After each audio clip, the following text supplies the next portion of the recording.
Assalamualaikum warahmatullahi wabarakatuh. Pada pertemuan hari ini kita akan melanjutkan materi kita sebelumnya yang dulu kita sudah membahas terkait dengan pendekatan dalam pembelajaran. Nah, hari ini kita akan membahas terkait dengan lanjutan karena pendekatan bisa melahirkan model, metode, dan strategi yang akan dipilih oleh seorang guru dalam mengajarkan, khususnya dalam materi kita nanti adalah pembelajaran sastra. Nah, baik, kita akan membahas terlebih dahulu secara umum itu model, metode, dan strategi pembelajaran itu apa. Oke. Baik, model pembelajaran. Model pembelajaran itu adalah bentuk pembelajaran yang tergambarkan dari awal sampai akhir pembelajaran yang dikemas secara khas oleh seorang pendidik. Maka ini cakupannya adalah seorang pendidik yang memilih sebuah model pembelajaran yang melibatkan yang dipikirkan tuh dari awal sampai akhir ya. Nah, model pembelajaran itu dapat juga dikatakan bingkai dari mengaplikasikan metode, pendekatan, dan teknik pembelajaran seperti itu. Nah, kalau dilihat secara umum, model pembelajaran itu bisa kita lihat ada 4 ya. Nanti ada model penjelajahan, model strata, ada model induktif, model analisis, dan model sinektik ya. Ini saya harus menjawab sedikit sinektik. Nah, model strata ini ada 3 tahap, yaitu ada tahap penjelajahan, analisis, rekreasi. Maka kalau guru memilih model ini, ketika membuat rancangan pembelajaran, maka ketiga tahapan ini harus hadir. Nah, lalu model induktif. Nah, kalau dalam model induktif ini, guru adalah motor penggerak, jadi paling menjadikan bagian penting. Nah, sasaran utama dalam proses pembelajaran dengan model ini adalah mengembangkan kemampuan berpikir kritis siswa dan orientasinya pada proses. Kemudian ada model analisis, ini cukup bisa diterapkan dalam pembelajaran sastra, yaitu bagaimana nanti ada proses pembaca, analisis, dan respon. Nah, saya menjauh sedikit ya.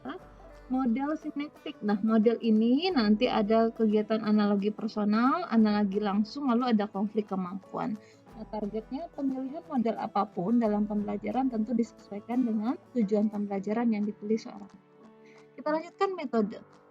Metode adalah sebuah cara yang dipergunakan dalam mengimplementasikan rencana yang telah disusun dalam suatu kegiatan nyata untuk mencapai tujuan pembelajaran.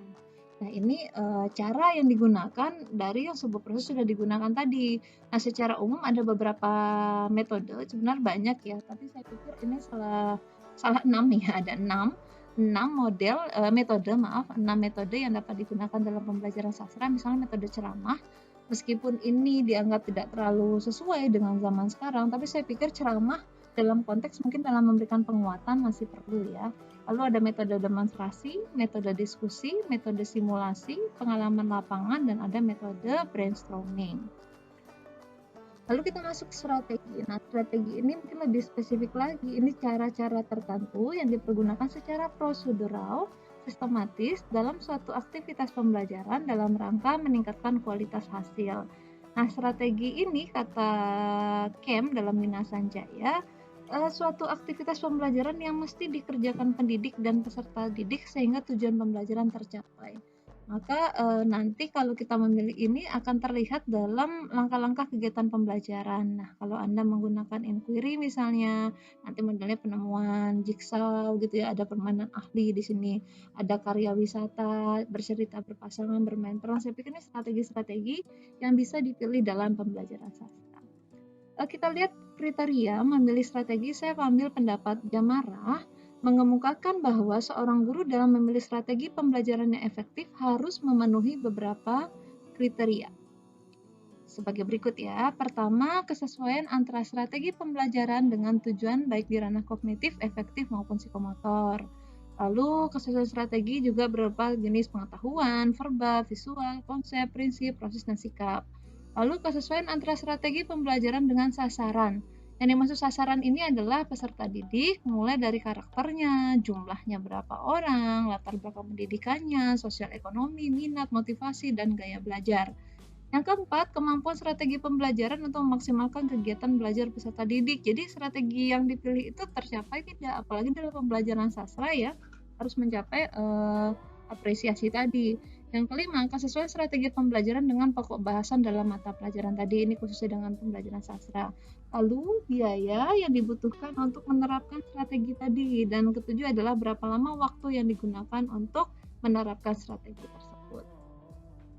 Baik, saya pikir itu untuk yang dapat saya sampaikan untuk terkait membedakan apa itu model, metode, dan strategi. Untuk lebih lanjut, minggu depan kita akan bahas secara spesifik setiap model, metode, dan strategi tadi dalam pembelajaran sastra tentunya.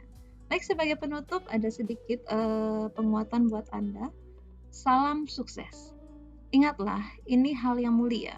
Ingatlah, ini hal yang tak meminta puja. Ingatlah, inilah hal yang mengajak berurusan pada jiwa. Ingatlah, kamulah sang pengabdi kecintaannya. Tanah airmu, tanah air, kita rindu jiwa yang mengabdi tanpa pamrih, jiwa yang senantiasa memberi dengan empati kasih, memberi dengan sepenuh hati untuk memuliakan segala perih.